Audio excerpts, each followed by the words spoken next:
Hello, everyone, and welcome back to 9 Lives podcast.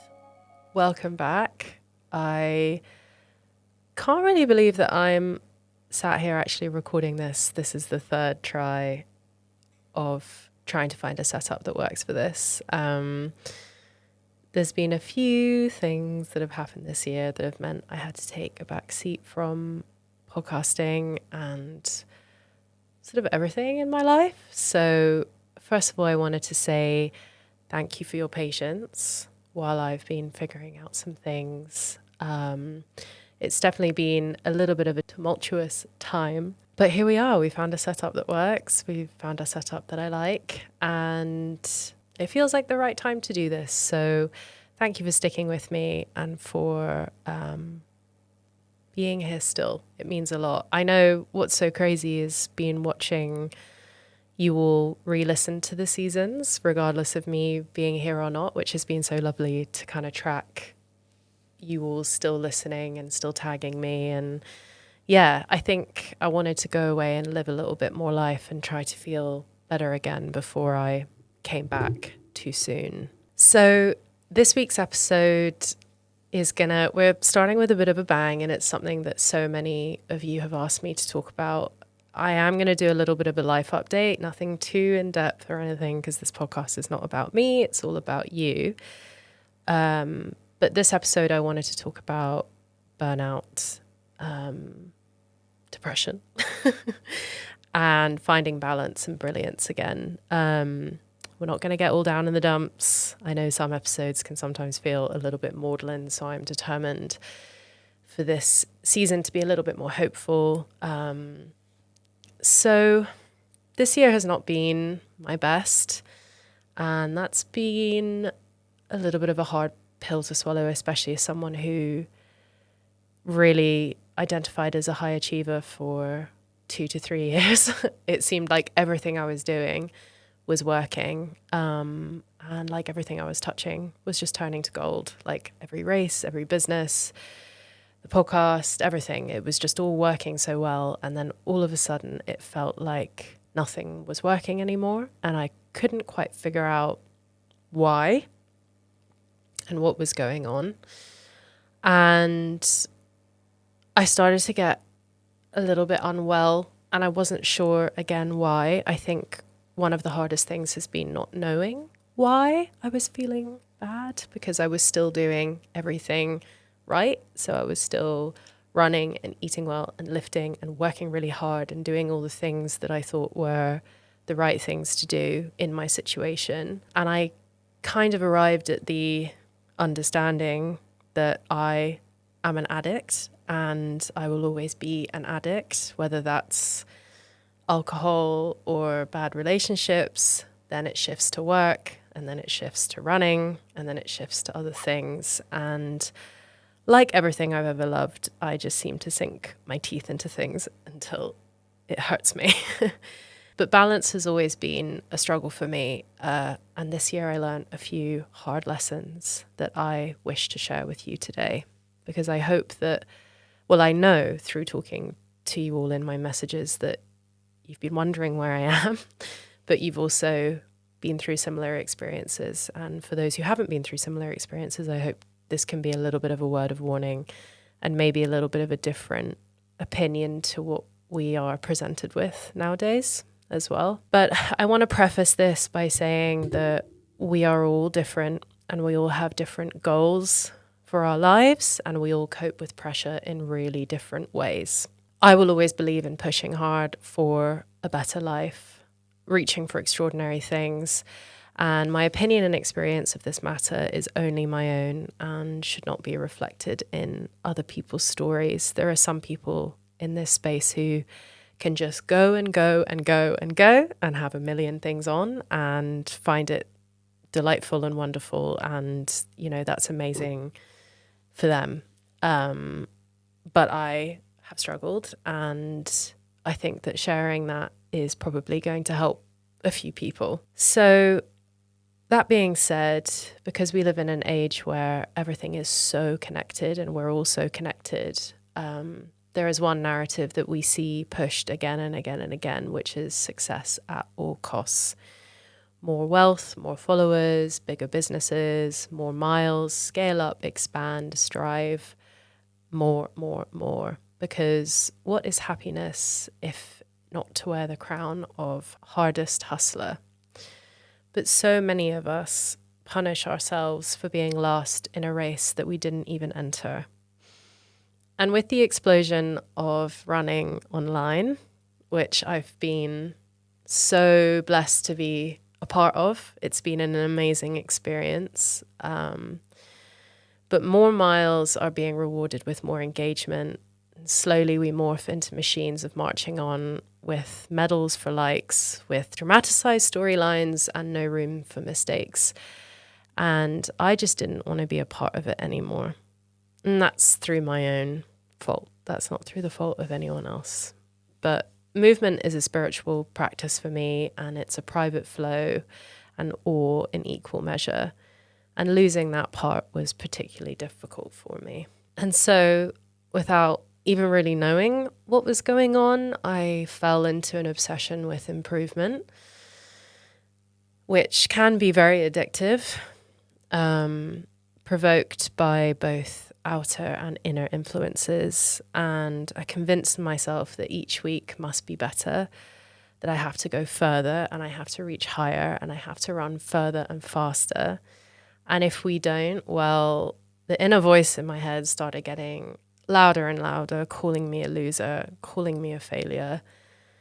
And while I won't go into the personal details of exactly what transpired, I will say this year saw my longest and scariest mental health episode since my recovery.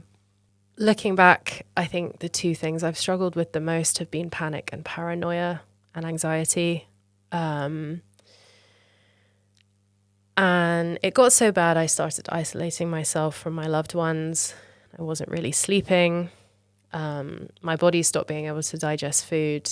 I started having problems with my hearing and my memory. And this time was probably the closest I've come to breaking sobriety since getting better. But I didn't, which I'm really proud of. And I wish I could say everything, but I think that sometimes things happen and it's better just to try to move on. And I really don't want to sit here with some sub story. And, you know, I hope you can all just understand that when you're human, sometimes things happen and the body will always keep the score. And if you ignore it long enough, it will just stop you in your tracks. And I wish I could go back and I wish I could tell myself that you'd save yourself a lot of time and pain if you just admitted something was wrong and you gave yourself a break and you stopped instead of trying to pretend everything's okay and continue on and keep going to races and keep trying to scale up and, you know, all of the crazy things that I've been doing. I think, you know, it can be really difficult when you've come from a background of not having a lot of personal success to then having a bit of success and everyone telling you that you're so successful, and then you become terrified that you're going to lose it. So you have to keep pushing and pushing and pushing.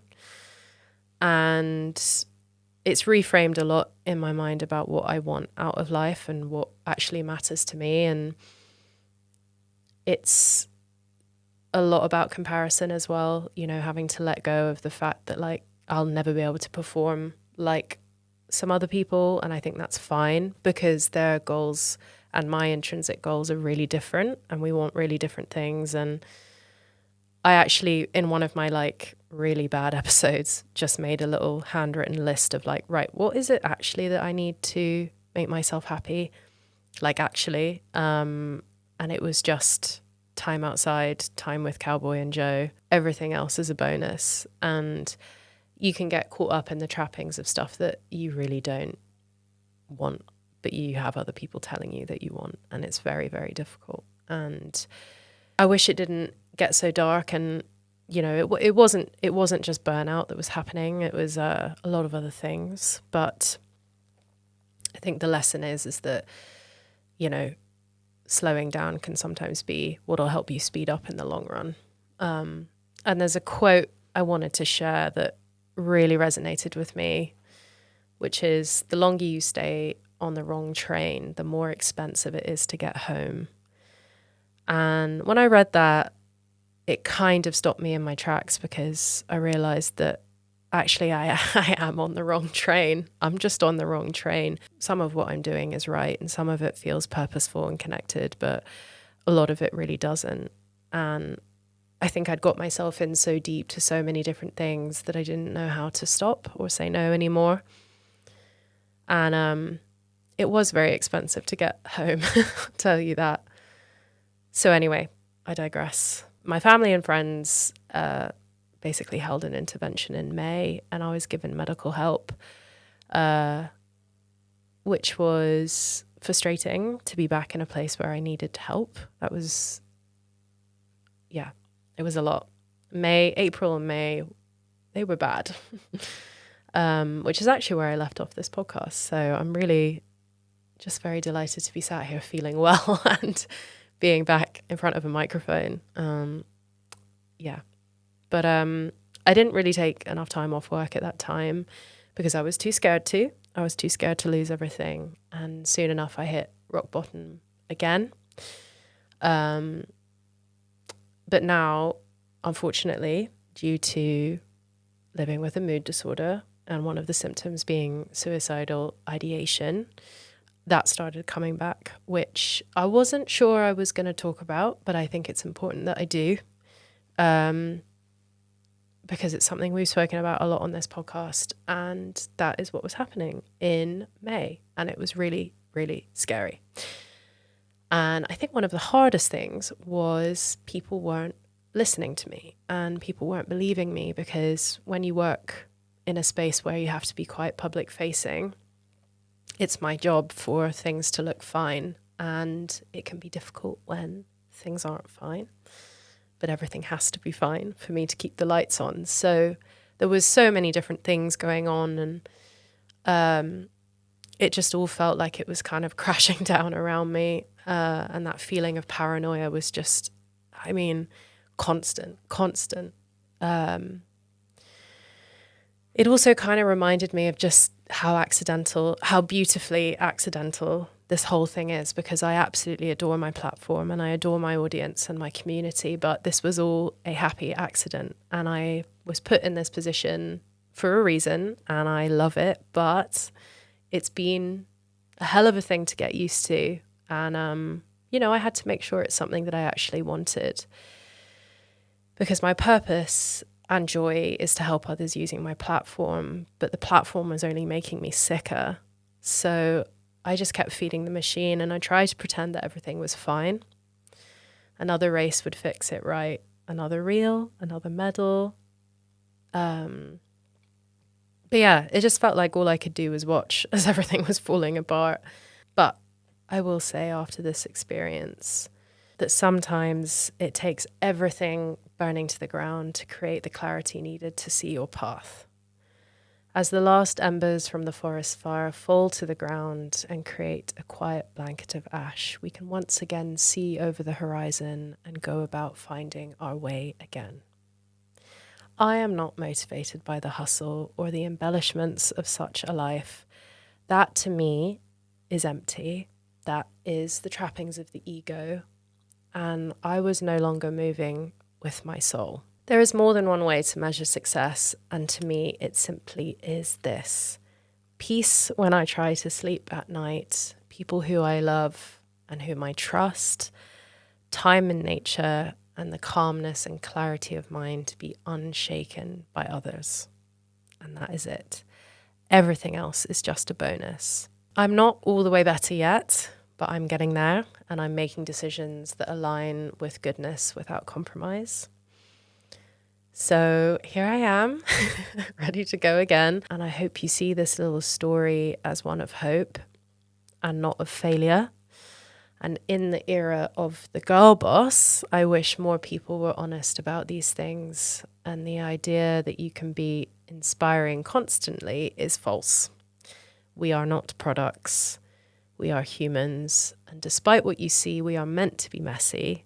And don't let anyone sell you on anything different. So that's kind of what's been happening. And I wish I could give a detailed play-by-play, but honestly, I don't remember a lot of it. And I don't think I really want to.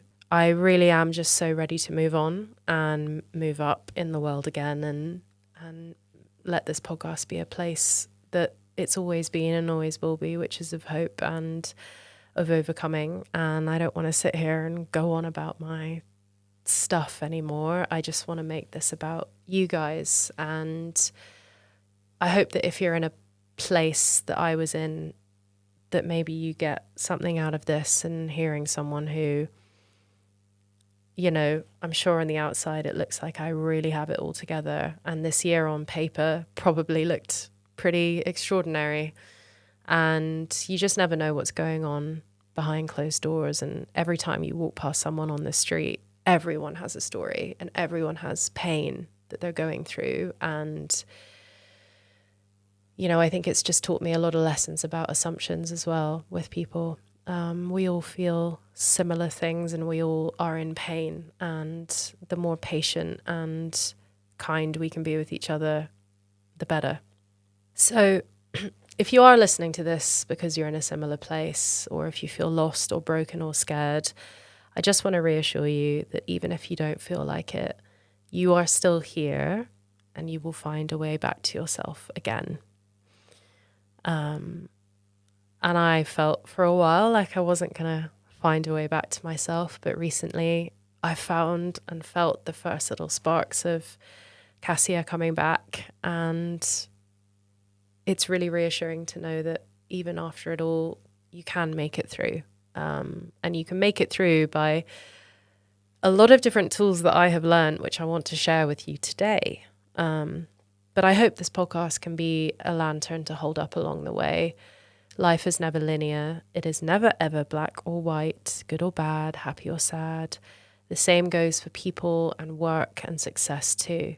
We must learn to cope in the nuance of it all, in complicated situations and in failure and in mistrust and in pain.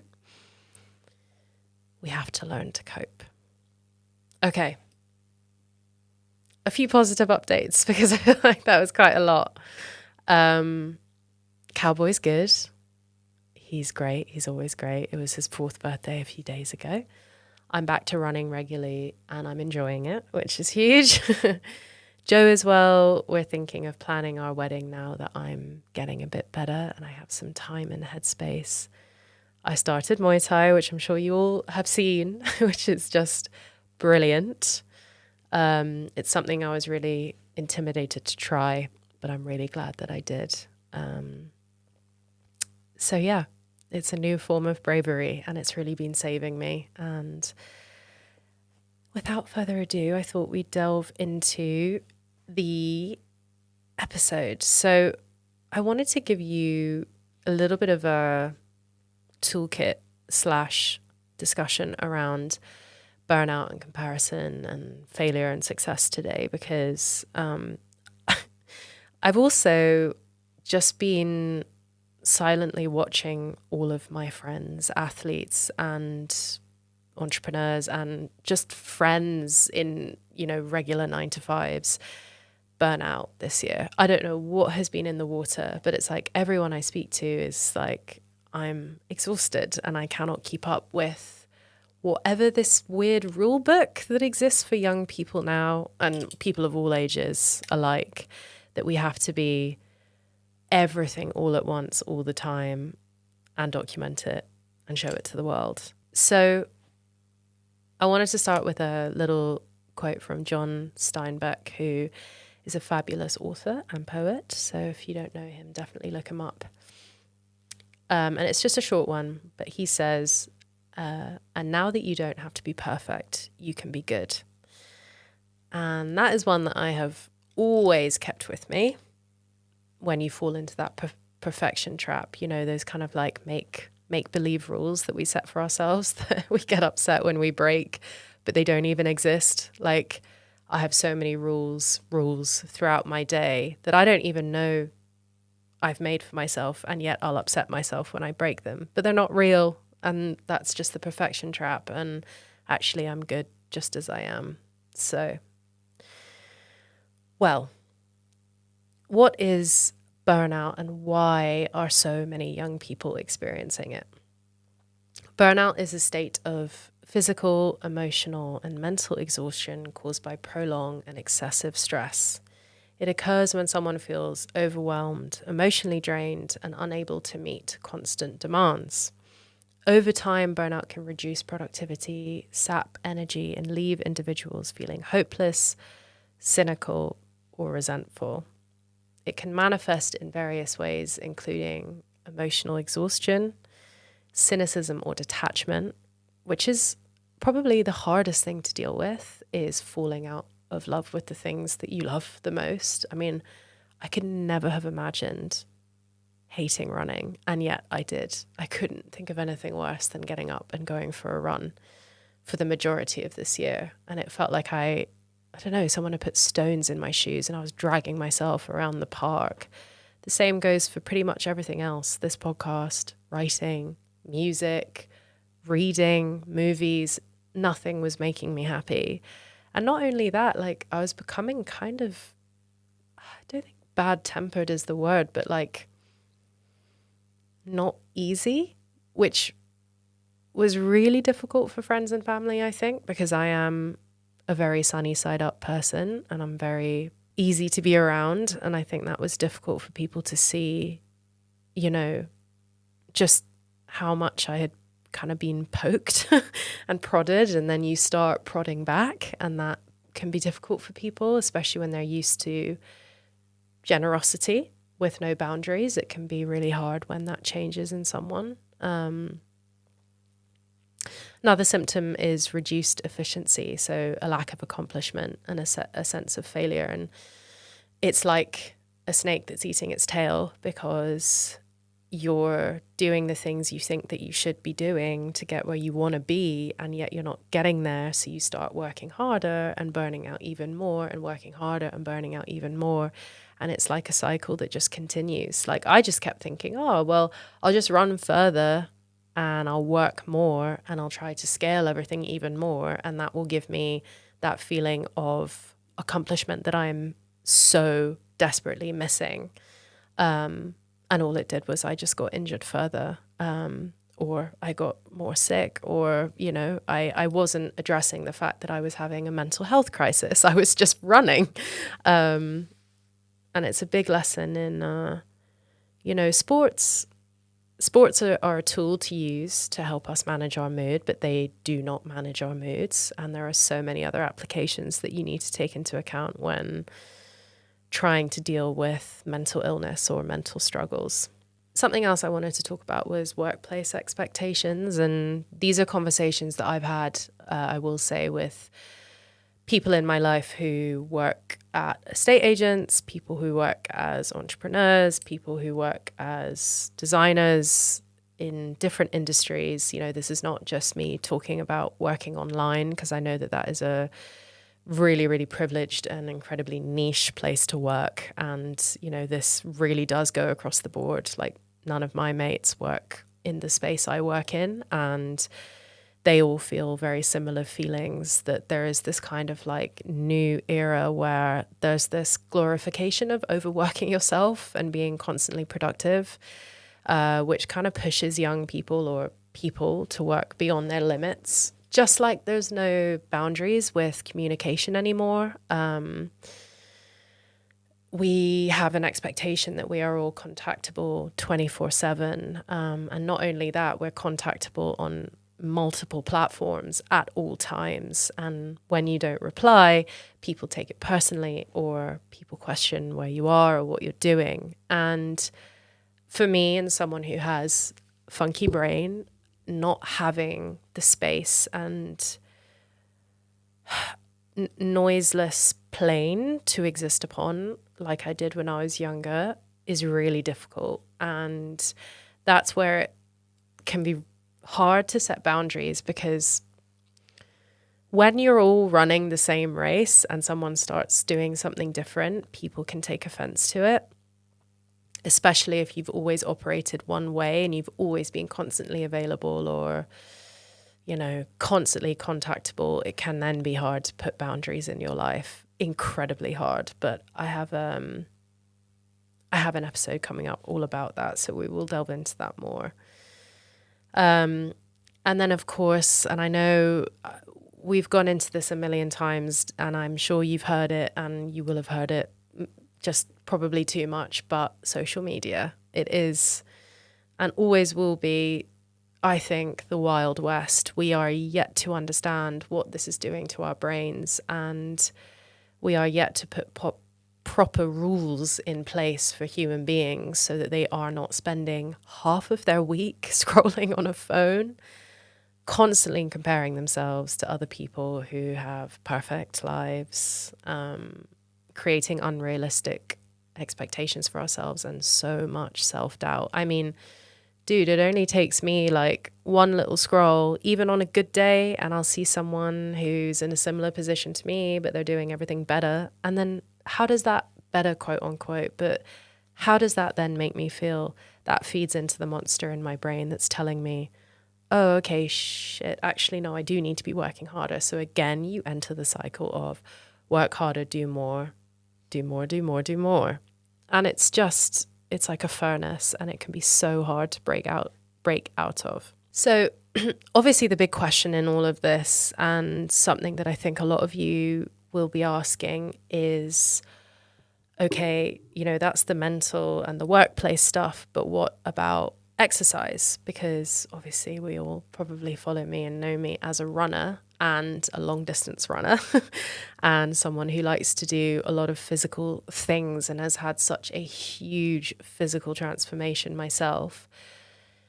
You know, was a part of it down to a little bit of like unproductive exercise? Probably, yes. I would say that a big part of running on empty was because I literally was running on empty. And I've learned a lot over the last year about what productive exercise looks like and unproductive exercise, what it looks like.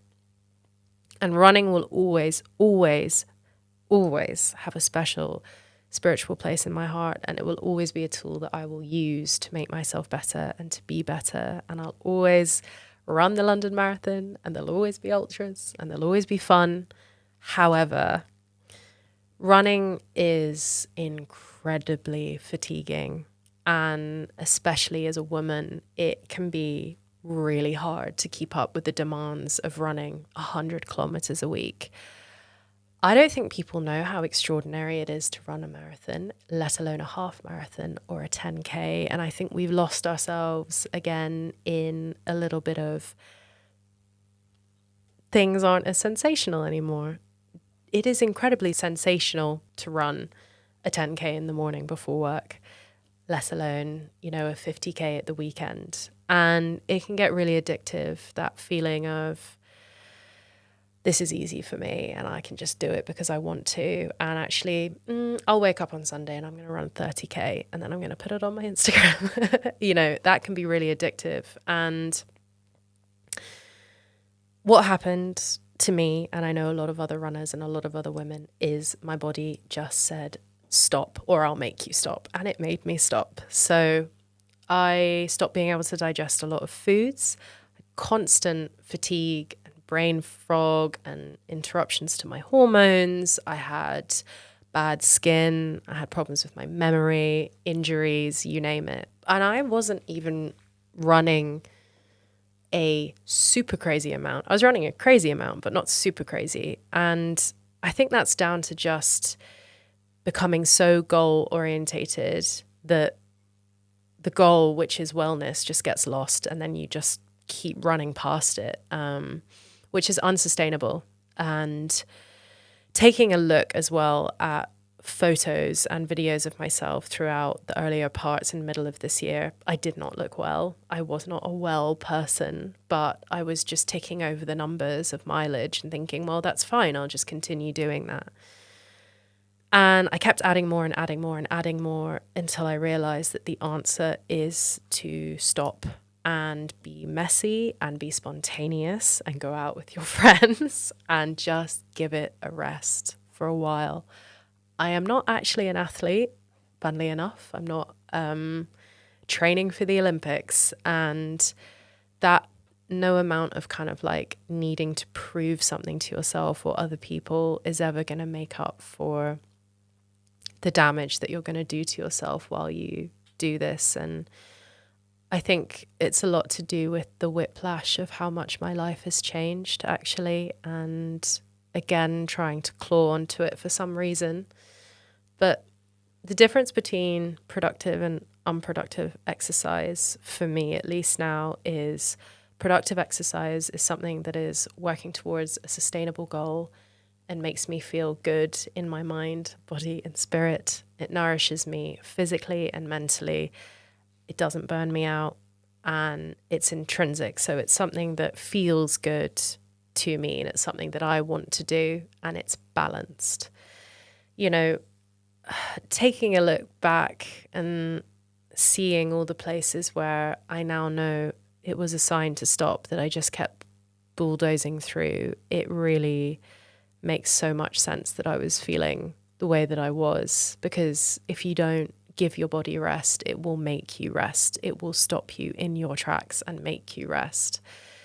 And then there's this little thing called enjoyment, where I think we suck the fun out of a lot of things. You know, everyone nowadays is encouraged to monetize their hobbies, and they're hustling to, you know, make money out of things and make it into a job somehow. And obviously I've done that with running, which has been a joy and continues to be, but I just wasn't enjoying it anymore. And I couldn't figure out how to get back to the girl who would like put on Black Sabbath in the morning. And that was life-changing. Just that little moment was life-changing.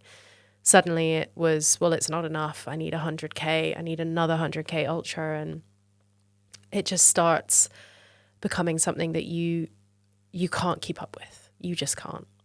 And that's when I had to kind of take it all the way back to basics and look at, okay, what do you think you can fit into your week? First of all, I took a month off training. That was the first thing I did. And then I looked at, right, what are my goals? What do I want? And what is actually sustainable for me? And all I wanted was a body that could eat food normally and to feel happy and balanced. And for me, that looked like trying something new in Muay Thai.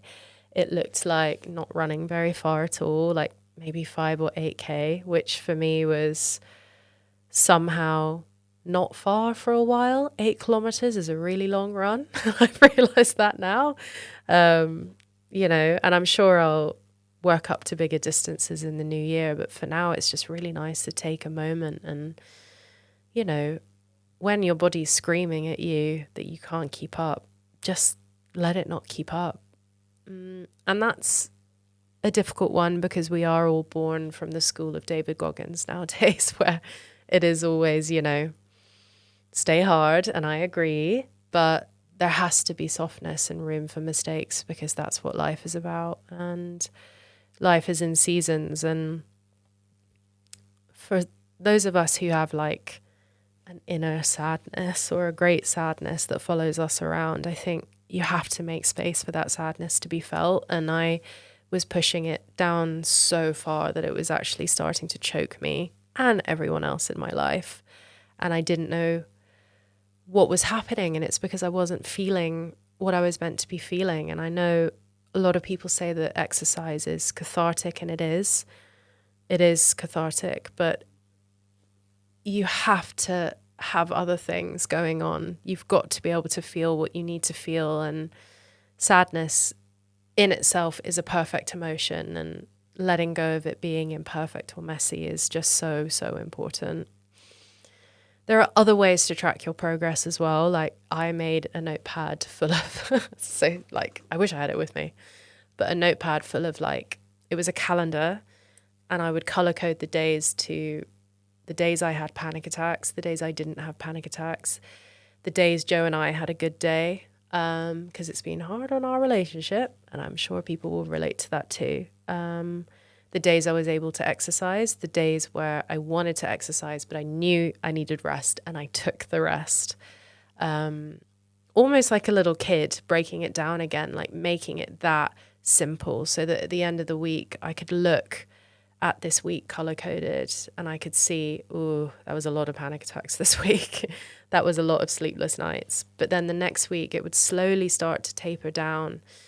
And I had been so used to tracking progress going up. Everything was always going up, that watching it go down was pretty painful. But after a while, there's like some beautiful feeling in letting it just free fall. And I think I had that moment when I was walking Cowboy through our local park, and I was, every time I walked him, I was just in tears. Like I could not walk the bloody dog without crying. And I just remember getting to the base of this tree and just being like, fuck it, let it fall apart then, because obviously something I'm doing is not right. And the universe is telling me, Cassia, this isn't right. Let it fucking fall. Let it burn. And so I did. And I let go that day of everything. And I just said, actually, I'm not going to measure my worth in these numbers anymore or in this way anymore. And I sat under the tree with Cowboy, and I called my mum and I told her I needed help. And then that was that. And since then, I've just been working really hard to try to get back to feeling like myself again. And I'm getting there. And I knew I was going to cry. I knew I was going to cry in this episode. But yeah, that feeling of hopelessness, man. Ooh, I wouldn't wish that on anyone. But that was the beginning of the year, and we're not there anymore. And it's good to not be there anymore. And it's good to be back. But anyway, there's also a big piece in this about getting in touch with your soul over your ego. And this is a difficult one to talk about in the position that I'm in, because I actually think that the industry that I'm in is kind of led by ego. And it is a natural thing to, when you're self-publishing, there is a piece of ego in that. And I think there will always be a piece of ego in that. And ego is not a bad thing. It's not necessarily a bad thing, but it's the part of you that identifies with external roles, labels, achievements. It's the part of you that seeks approval, control, and it leads to fear and comparison. This is also the part of you that over-explains everything. And this is something I have tried to work on a lot recently, is my people-pleasing and over-explaining. So you can't control what people think of you, and you will never be able to always over-explain yourself into people liking you, unfortunately.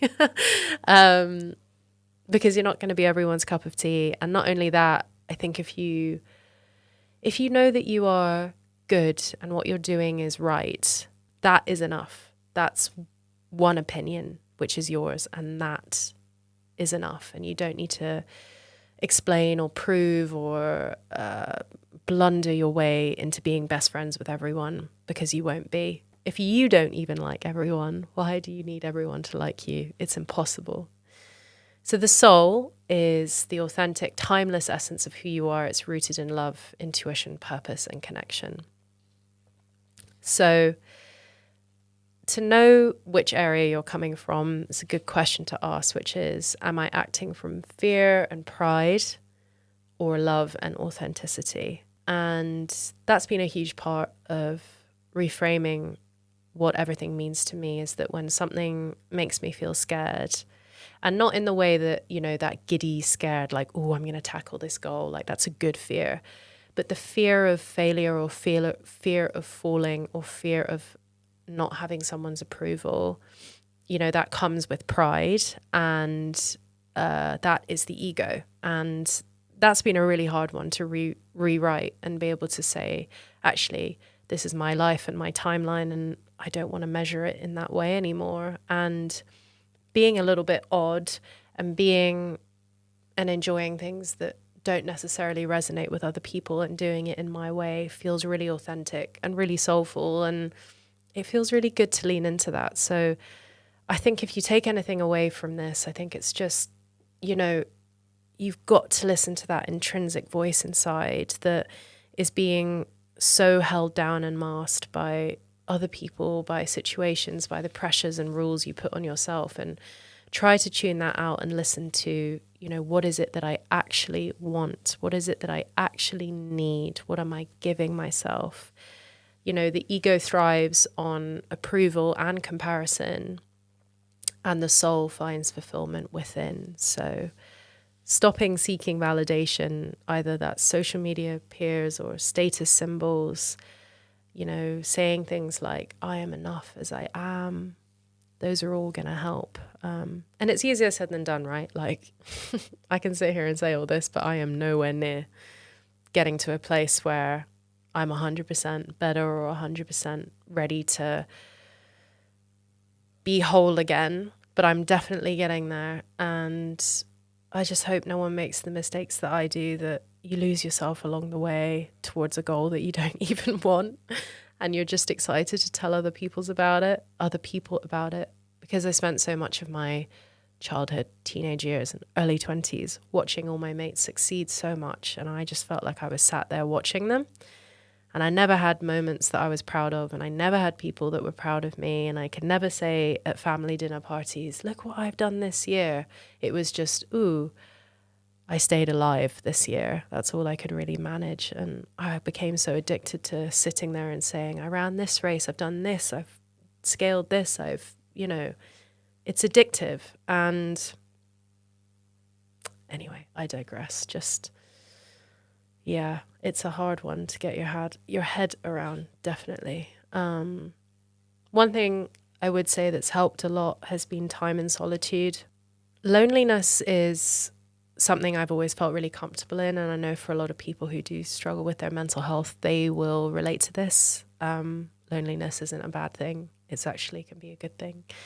And I spent a lot of time on my own trying to, because you get a lot of voices and a lot of people telling you lots of different things, and really the only voice that matters is your own. And it can be very hard to take a break from those external distractions. But not just distractions. I think it's also reassurance, the need for constant reassurance, which can be a hard one to break out of. So when you make a decision with your soul and your gut and you feel it so hard, and your first instinct is to ask for reassurance and approval and opinion on it, sometimes it can take the magic out of your life and out of the decisions that you're making. So for me, it was a lot of walking in nature, a lot of journaling, sitting quietly, like really sitting quietly and allowing the pain and sadness to just happen. That came a little later, after I'd got a handle on the whole panic and losing my hearing thing, you know, which was wild. And I didn't know that could happen through panic attacks. That was crazy. It was like someone was putting their hands over my ears, and it would always happen when I woke up first thing in the morning, because I'd be so panicked to be awake. Mental. But asking reflective questions like, what truly matters to me, what brings me joy and what brings me peace are really important. And I think something else I've done as well has been when I feel at peace and I feel in flow and I feel calm, really taking a mental bookmark of that moment. So for example, I reconnected with an old friend a couple weeks ago, and we went for a cup of coffee. And we sat outside in the cold, and she was just catching me up on her life. And we were just both sat there grinning, like, I don't know, we just felt like we were 18 again. And I made a little bookmark in my mind. This person makes me feel really calm. This person makes me feel really cool and really comfortable. And when I talk about what I'm going through at the moment, she's not judging me. She's just listening, and she's telling me that everything's going to be fine, and she makes me feel great. And I'd love to spend more time with this person. And I'm so glad I reached out. And that's a little bookmark. You know, I ran a 5K the other day. That distance felt really nice. Whereas before, my old comparative mind would say that's not far enough. And now I know that 5K feels great. 5K before work feels great. I've not got any fatigue throughout the day. It's enough to get me a little bit of movement.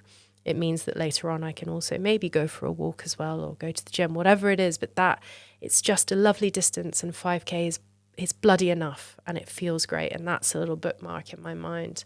I know that when I turn all my devices off and I sit in my reading chair and I open a fantasy book and I play my fantasy music, that's a little bookmark in my mind that feels great. I know that in the morning, if I spend an extra 5 minutes with Cowboy on the floor, that's a bookmark in my mind that feels great.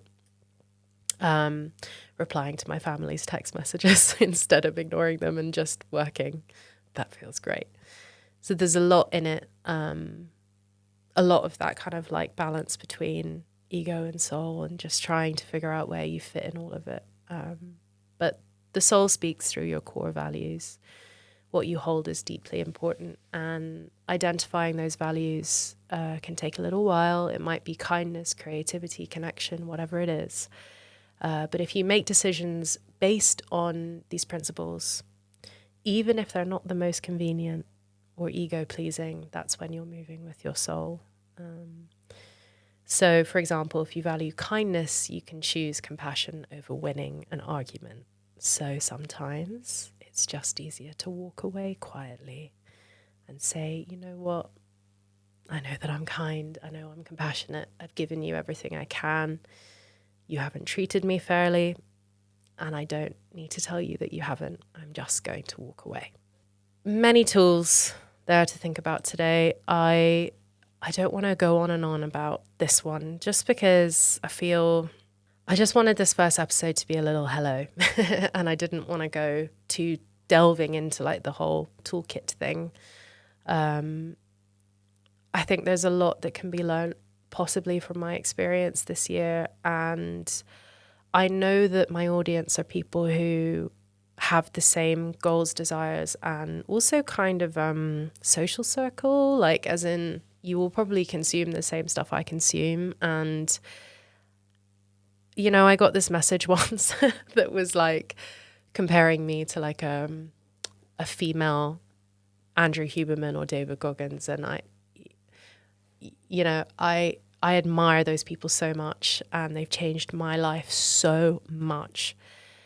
But I hope that this episode can serve as like a little bit of if you're feeling like you can't be them, I don't think they can even be them. I don't think anyone is actually as shiny and armored as they put out there into the world. And your weirdness and your mistakes and softness and messiness is really what makes you human and what makes life worth living, really. And there are so many more things that I could say, and I'm sure it's going to come out throughout the season, but I just hope that you see this as an excuse to kind of take a step back and try to connect again with yourself and seek a little bit more purpose outside of the confines of others' expectations, the expectations on yourself. And please just remember that the hustle isn't worth your health. Like, please. And also tell people when you're struggling. And some people might not listen, and some people might not believe you, and that is okay. There are people who will believe you, and there are people who will help, and I believe you. And I hope this podcast will help. So connecting with yourself will require patience and consistency, and your ego will resist it at first. I tried so many times to take a break and get better, and I kept being too scared, and I kept saying, it's all going to fall apart. It's all going to fall apart.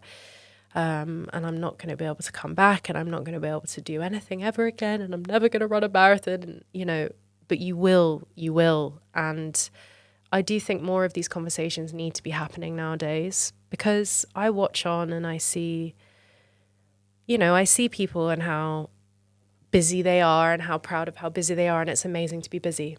It's fantastic to be busy. It's fantastic to be successful. But, I worry.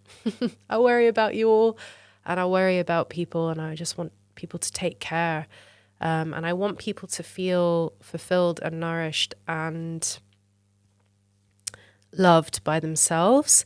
And I often imagine sometimes, like, if we were to strip away absolutely everything, all your clothes, all your jewelry, everything, your home, your tattoos, your music, your running, your everything, if you were just to lay in a field just without everything, like, would you love yourself, and would you be happy, and would you be able to find fulfillment? Because, we are not what we have, we are who we are. And I think, being able to kind of tether yourself to that joy is very difficult, but it's very, very important. And I hope I said something useful here. I think the first one back is always a little...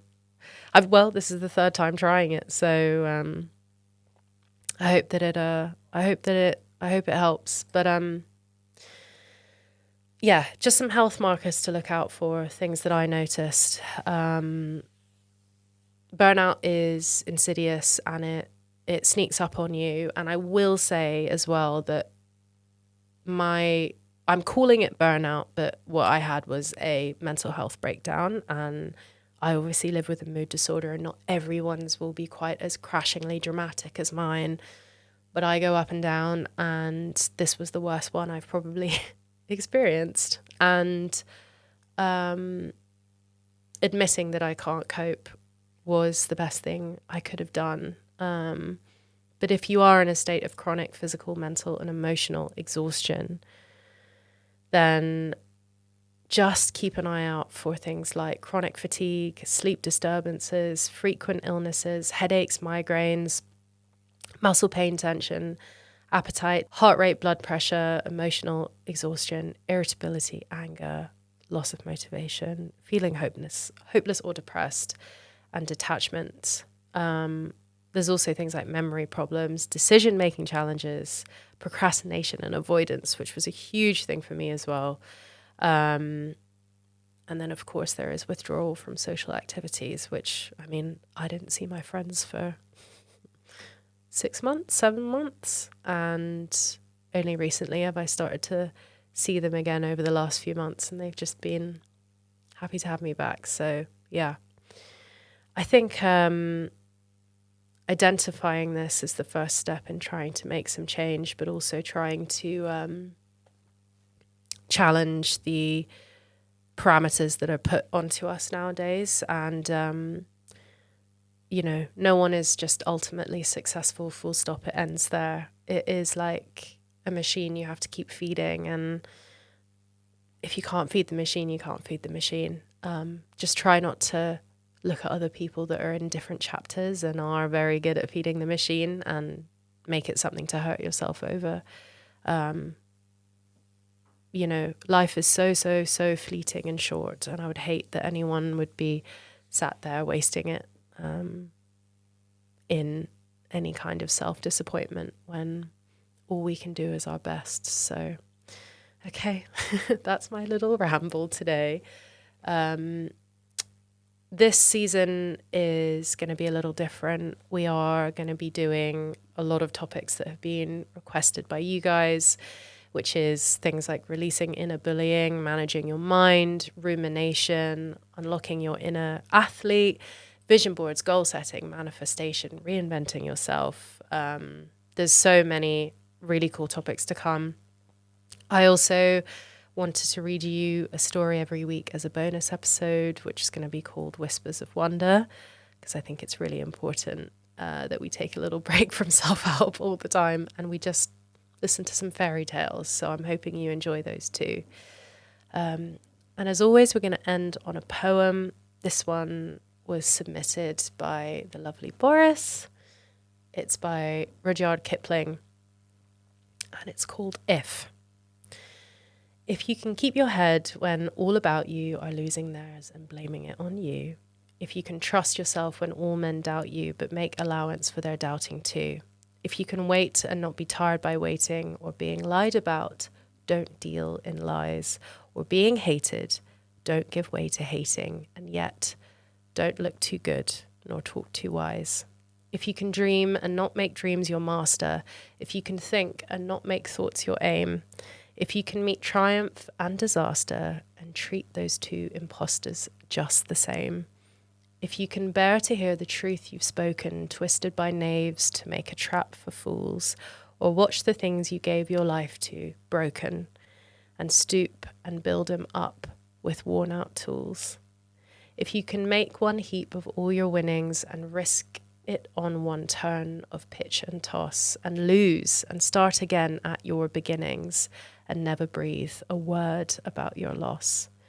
If you can force your heart and nerve and sinew to serve your turn long after they are gone, and so hold on when there is nothing in you except the will which says to them, hold on.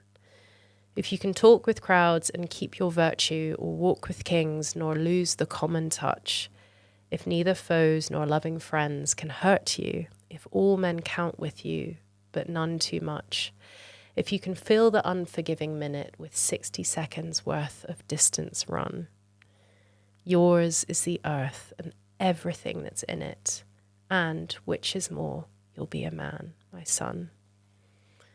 I love that one. Thought it was quite fitting. Okay, everyone. Well, that's it for this week. You can find me on Instagram at 9 Lives Podcast. Please tag me and DM me. I will say I have missed seeing you out and about on your runs and your walks or cleaning your house or doing whatever. So make sure you tag me in your stories and show me where you're listening to this. I'd also really love to hear your experiences of this year. It feels like we've all been a little under the weather. So send me a little message and catch me up. If you're watching this on Spotify, which I know the majority of you are, make sure to give this podcast a little like. It really, really helps me be able to give this to you every single week. If you're watching on YouTube, subscribe. Never said that before in my life, but there you go. Give it a thumbs up. I think that's what you do on YouTube. And yeah, until next week, guys, with love. Cassie.